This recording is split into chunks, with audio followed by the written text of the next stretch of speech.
জি আমি মামুন বলছি নরসিংদী থেকে।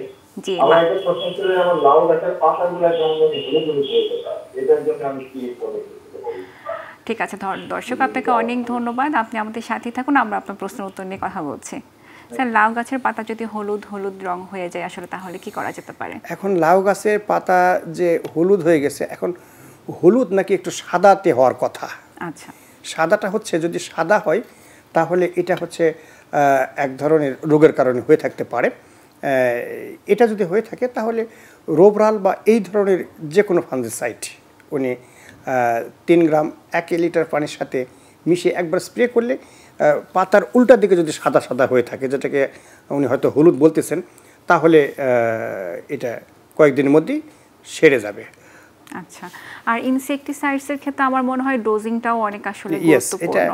খুব ভালো কথা বলছেন যে আমাদের ডোজটা মেনটেন করা খুব জরুরি। তার কারণটা কি, তাহলে ক্ষতির পরিমাণ কিন্তু অনেকাংশে কমে যাবে। ডোজটা একদম অ্যাকুরেট ডোজ দিতে হবে। অনেক সময় ডোজের পরিমাণ যদি বাড়িয়ে দেয় তাহলে দুটা ক্ষতি হতে পারে। একটা হচ্ছে মানুষের এই রিসিডুয়াল ইফেক্টের কারণে তো ক্ষতি হবে, আর একটা হচ্ছে কিছু কিছু পোকা আছে যেটা রেজিস্ট্যান্ট হয়ে যাবে। ফলে এই পোকাগুলি পরবর্তীতে যখন ডিম দিয়ে বাচ্চা দিবে, ওই পোকাগুলিকে মারার জন্য তার চেয়ে বেশি পরিমাণ ডোজ লাগবে। এই করতে করতে এই ওষুধটা ইনঅ্যাক্টিভ হয়ে যাবে।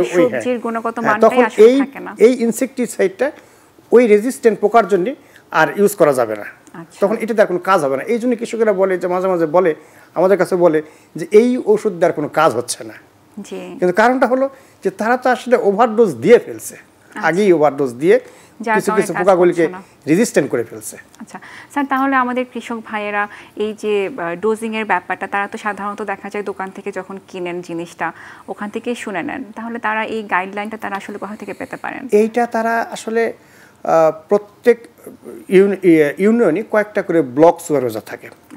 দেখা যায় হয়তো একটা ইউনিয়নে বা এমনকি একটা ওদের যে ওয়ার্ড বা যেটাই হোক 2-3 জন করে ব্লক সুপারভাইজার থাকে, তাদের কাছে পরামর্শ নিতে পারে, অথবা কৃষি অফিসারের কাছে অথবা এগ্রিকালচার এক্সটেনশন অফিসারের কাছে পরামর্শ নিতে পারে। এছাড়াও সর্বোপরি আমাদের কাছেও পরামর্শ নিতে পারে। আমাদের ইউনিভার্সিটির ওয়েবসাইট আছে, যে কোনো সময় আমাদের সেখানে ফোন নাম্বার আছে, প্রত্যেক প্রফেসরের ফোন নাম্বার আছে। যে কোনো প্রফেসরকে ফোন করলে তারা খুব আনন্দ সহকারে আসলে পরামর্শ দিয়ে থাকবে। খুব চমৎকার বলেছেন স্যার, আসলে এমনটাই হওয়া উচিত। তাহলে আপনি আসলে কৃষকদের জানিয়ে দিয়েছেন তারা তাদের সমস্যার সমাধানের জন্য কিন্তু অনেকগুলো পথ আসলে খোলা আছে।